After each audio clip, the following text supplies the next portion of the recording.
Have you ever felt that the harder you try to let go, the tighter life seems to grip you? Have you tried to walk the path of non-attachment, only to find yourself clinging to the very idea of being detached? Welcome back to the channel.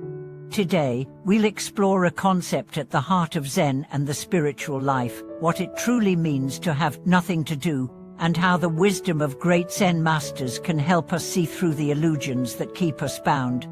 We are going to walk through a journey not of effort, but of release, not of striving, but of clarity. And at the heart of that journey is one powerful realization: true freedom doesn't come from gaining more control. It comes from letting go of the need to control at all. There's a famous phrase in Zen, doing nothing, yet nothing is left undone. This isn't laziness. It isn't apathy.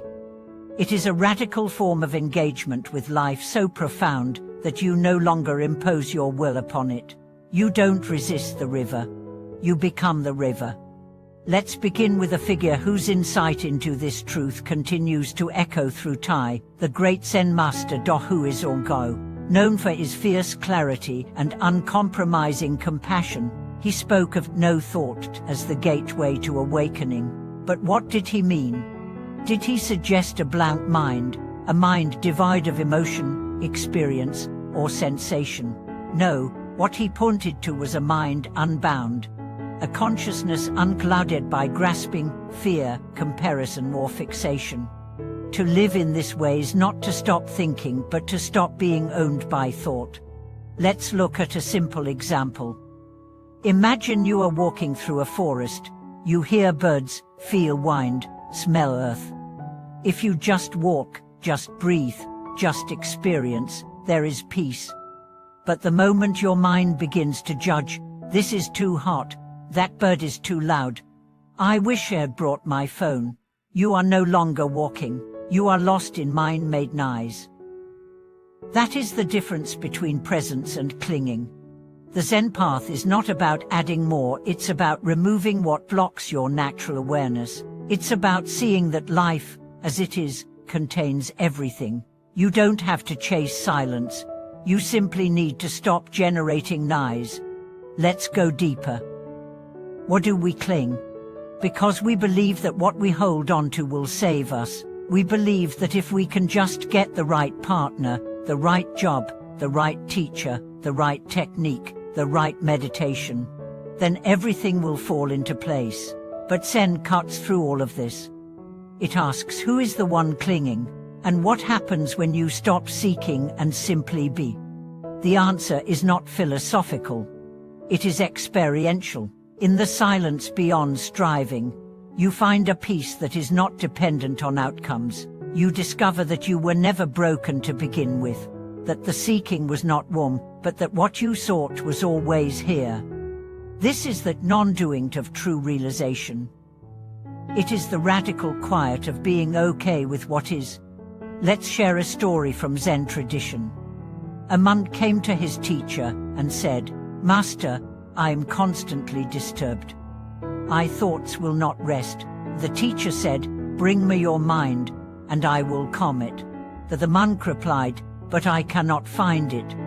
The teacher smiled, "Then it is already at rest." This is the essence of non-attachment. It is not about fixing the mind.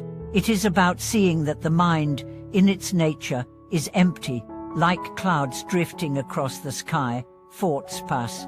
You are not the clouds. You are the sky. Dohu Zen emphasized that no thought is not a blank state, but a luminous awareness that sees thoughts without clinging to them. It is the sword that cuts through illusion, not by force, but by clarity. And this clarity must be lived, not in seclusion alone, but in every moment. In your work, in your relationships, in your sorrows and your joys. When you hear nothing to do, it may sound nihilistic, but in Zen, it is the ultimate affirmation. It means nothing extra, nothing false, nothing that hides you from your own light. When you no longer try to become someone else, you finally become who you are. The masters say, sit quietly, do nothing. Spring comes, and the grass grows by itself. This is not passivity. This is deep trust. Trust that life is whole, that you do not need to push the river, you only need to stop swimming against it. And what about the world? Isn't it full of pain? Shouldn't we act? Shouldn't we care? Yes, Zen is not cold detachment, it is fierce love. But that love arises not from compulsion, not from ego, but from deep seeing. When you stop trying to save the world through force, you begin to serve it through presence. The one who is free is not indifferent.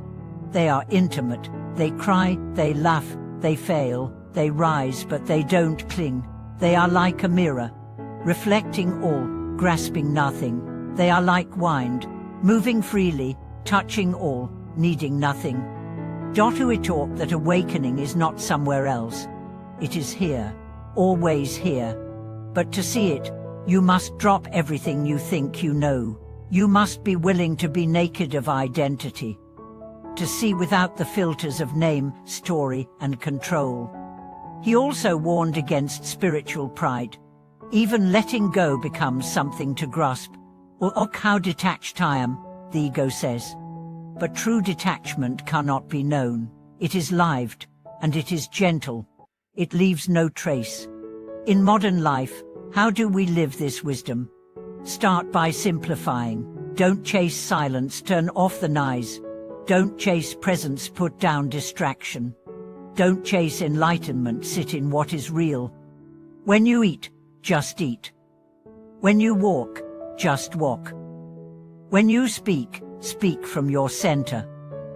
When you feel, let it pass through. Stop adding commentary. Stop rehearsing the past and scripting the future. Just show up, fully. And when you suffer, be there too. Zen does not escape pain, it meets it. And in meeting it fully, something shifts. The pain doesn't disappear, but the clinging to it does. And what remains is spaciousness. Even your questions can be let go.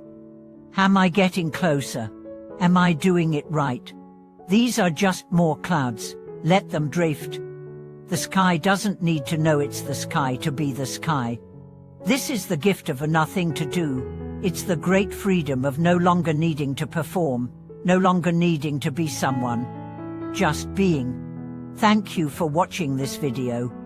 If you've ever tasted this kind of freedom, or long to experience it more deeply, share your story in the comments, like, subscribe, and walk with us in this great simplicity. The journey may be empty of clinging, but it is full of wonder.